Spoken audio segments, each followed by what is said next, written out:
I was hospitalized after a car crash, but my fiancé stranded me for a Swiss ski trip and said, "Don't call." I don't remember the impact.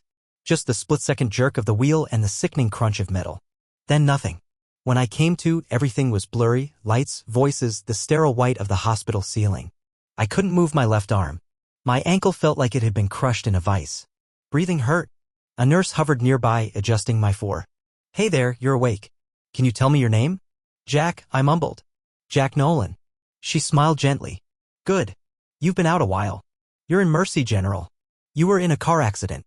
Do you remember what happened?" It came back to me in flashes. The macarons from that little French place downtown. The plan to surprise Leona with a movie night. She loved that old black and white stuff. The dashboard clock glowing 1:22 a.m. My eyelids sagging despite the blaring podcast. I nodded slowly. I was driving home from work. I must have dozed off. You hit a utility pole. Fractured collarbone, broken ankle, some bruised ribs. You're lucky. Lucky. I almost laughed. I had just totaled my car and felt like I'd been hit by a truck. But I was alive. Is anyone here? I asked, trying not to sound too desperate. The nurse glanced toward the door. No one's been in yet. But your phone was with you. We left it on the tray. I reached for it with my good hand, heart hammering with anticipation. Leona. She had to be panicked. Probably camped out in the waiting room with a cold coffee and red eyes. But my lock screen was empty. No texts. No missed calls. Just a single voicemail notification. Confused, I tapped it. "Hey, babe. So, don't freak out, we just landed in Switzerland." Crazy, right? The girls surprised me with a ski trip and I couldn't say no. "I know you're probably working or asleep, but I'll send pics later. Just try not to blow up my phone, okay? I really need this. Love you." The message ended with a giggle. I just stared at the screen. No mention of me working a double shift. No mention of the macarons or the plans I had. No concern that I hadn't answered her texts. No, "Call me when you get this," or "Are you okay?" Nothing. Just a postcard perfect voice memo from the Alps. I lay back against the stiff pillow, the painkillers doing nothing to dull the throb rising in my chest. Not from the crash. From the silence. The kind that screams louder than any car wreck. The nurse came in again, offering ice chips and a warm blanket. I nodded, barely noticing. All I could think about was how I had ended up here, not the hospital, but this moment. Hurt, alone, and apparently replaceable. The voicemail played again. I hadn't even hit replay. I listened anyway. I must have replayed that voicemail a dozen times. Maybe more. Every time I hoped to hear something different, a tone of worry, a stutter, anything that hinted she gave a damn. But no. Just that same bubbly voice, like she was narrating a vacation vlog. "So don't freak out." I should have been grateful I wasn't dead. That's what people always say, right? But lying there, barely able to move, ribs on fire, I didn't feel lucky. I felt discarded. I swiped through her old texts. Hundreds of messages, selfies, emojis, and plans. Last week, she had sent me a photo of a candle she made, captioned, "Can't wait to launch these. You're my forever investor, face-blowing kiss. Investor. That word hit different now. I closed my eyes and the memories came fast and sharp. Leona in our kitchen, waving a spatula like a sword. "Jack, you never want to do anything spontaneous. It's always work, budget, overtime. When do we live?" Me, standing there in my oil-stained jumpsuit, still smelling like jet fuel, holding a container of leftover Thai food. "I'm just trying to make sure we have enough." Her sigh was deep, theatrical. Enough for what? To grow old and boring together? But I kept showing up. I worked weekends so she could shoot content for her influencer page. I skipped lunch breaks to wire money into her boutique account. I maxed out my reward points booking her product launch weekend in Palm Springs. She once called me her rock. Turns out I was more like her launch pad. And she? She had been slowly checking out even before the crash. I just hadn't seen it. Or maybe I did, and I just didn't want to admit it. I stared up at the hospital ceiling, white and sterile like everything in her Switzerland photo dump. White slopes, white robes, white wine.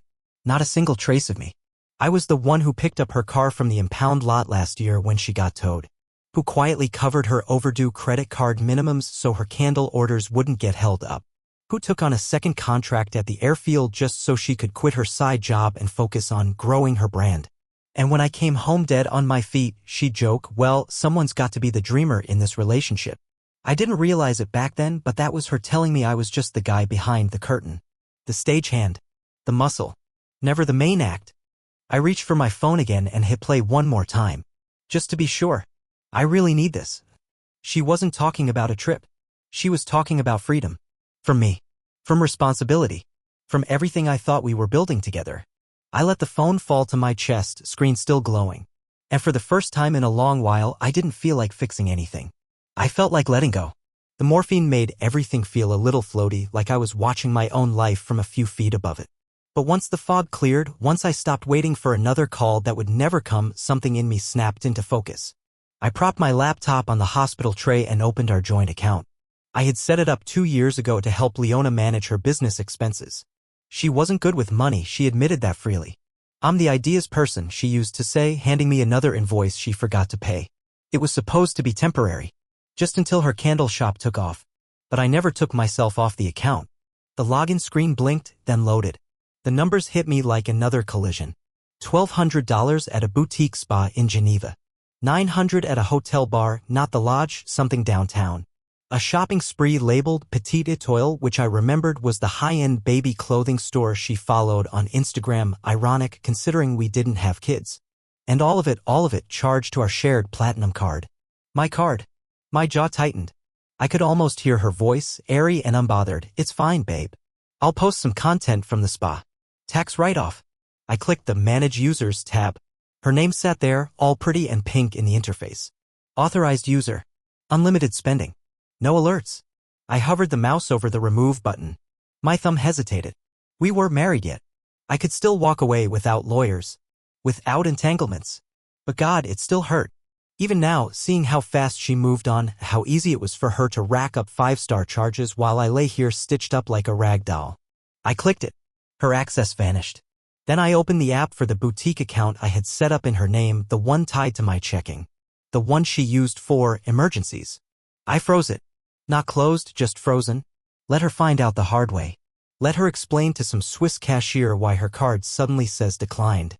Next came the emergency travel card. She had begged for it last year when her influencer friend got stranded in Tulum. Just in case, she'd said. I canceled it outright. One by one, I cut every rope she had to my bank accounts. Every click felt like snapping a chain. Clean. Cold. Quiet. I stared at the screen when it was all done. No ceremony. No parting message. Just numbers and silence. For the first time in years, I didn't feel like the dependable guy holding everything together. I felt like a man who just found the exit. And this time, I wasn't looking back. That night, my phone lit up like it was on fire. At first, it was just Leona. Her name popped up with a call at 2:08 a.m. I didn't answer. I watched it ring out, face blank, fingers still resting on the laptop keyboard. Then came the texts. Leona, Jack? What's going on with the card? Leona, I tried to pay for dinner and it got declined. Can you check it? Leona, this isn't funny. I let them pile up. I didn't open a single one. But I read every preview on the lock screen like it was a headline in a paper about someone else's life. By sunrise, her friends had joined the chorus. Stacy, dude. We can't check back into the hotel. What the hell is happening? Marla, this is seriously messed up. Are you punishing Leona for something? She's freaking out. Tasha, we don't have any cash, Jack. Like, none. And the concierge just cut our room keys. It was a slow unraveling, a car crash in reverse. No blood, just digital smoke. I didn't respond. I turned on Do Not Disturb and stared out the hospital window. Snow had started to fall. Light, dry flurries. Not like the storm swirling inside my phone. Around noon, the texts got sharper. Leona, okay, seriously, what did you do? Leona, I can't even get an Uber. My Apple Pay is linked to that card. Leona, you're acting like a child. I almost smiled at that one. Child? I'd worked 70-hour weeks. Canceled vacations. Paid her taxes when she forgot. And now here she was a continent away without me or my money for the first time in years. I imagined them huddled in some marble-floored hotel lobby, too embarrassed to explain why 4 perfectly manicured women couldn't check in. The front desk staff growing less sympathetic with each hour. One of them trying to use a debit card with a $200 limit. Whispered arguments. Makeup smudged. Pride cracking. They thought they could use me and still call it love. But they forgot something. I knew all the passwords. All the bank names. All the little safety nets I built for her. And I pulled every one of them. The nurse came in to check my vitals. You've been quiet this morning, she said gently. Just catching up, I murmured, nodding toward the phone. She didn't ask more. Just smiled politely and left. Another message rolled in. Leona, you're going to regret this. No, I thought, setting the phone down. I already regretted staying this long. The texts kept coming. Angry. Desperate. Then silent. I didn't feel good. I didn't feel victorious. But I felt, still. And for once I was okay with that. The call came just after dawn. I wasn't asleep. I hadn't really slept since the crash. My ribs ached too much and my thoughts were louder than the pain meds. Her name flashed across the screen again. But this time I answered. The moment the line connected, she exploded. Jack, what the hell is wrong with you? I've been calling you for 2 days. I can't even. Do you know what you've done? I'm stuck in another country without money, without ID access, and you won't even respond to a single message. I let her go. No interruptions. I sat there in that stiff hospital bed, fur taped to my arm, heart steady. Just listening. You seriously think this is okay? You're punishing me because I didn't drop everything and fly home to hold your hand in the hospital? Are you kidding me? I needed this trip. I haven't taken a break in a. You told me not to disturb you, I said. Her rant cut off like a switch. What? I pulled the phone away from my ear and tapped the voicemail, letting it play through the speaker. Her voice filled the room, bright and chirpy. Hey babe. So, don't freak out, we just landed in Switzerland. She must have known where it was going. Jack, don't. I kept it playing. Try not to blow up my phone, okay? I really need this. Silence on her end. I brought the phone back to my ear. You told me not to disturb you, I repeated calmly. So I didn't. Her voice was quieter now. I didn't mean it like, Jack, come on. I didn't know you were hurt. I didn't know it was that serious. You should have said I passed out behind the wheel. She didn't say anything. Broke my ankle. Fractured collarbone. Ribs are bruised so bad I can barely laugh without feeling like my lungs are caving in. Still nothing. I thought you'd be here, I continued.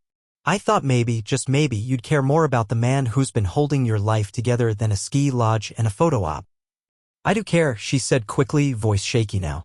Of course I do. You're twisting this into something it's not. I needed space, Jack. I needed something for me for once. For once.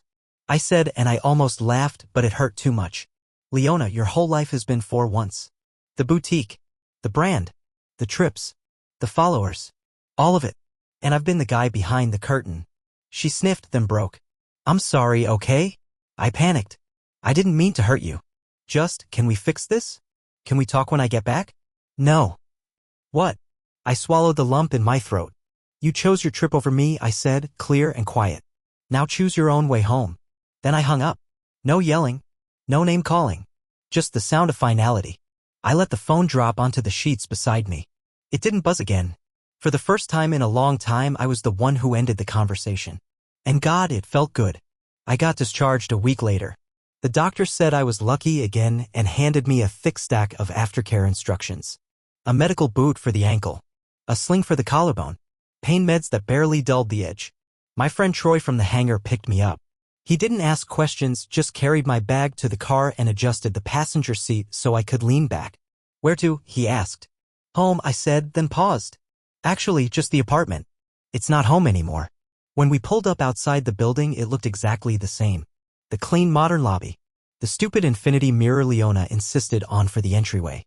The gold N doormat she ordered online because our last name starts with N, duh. I unlocked the door and stepped inside.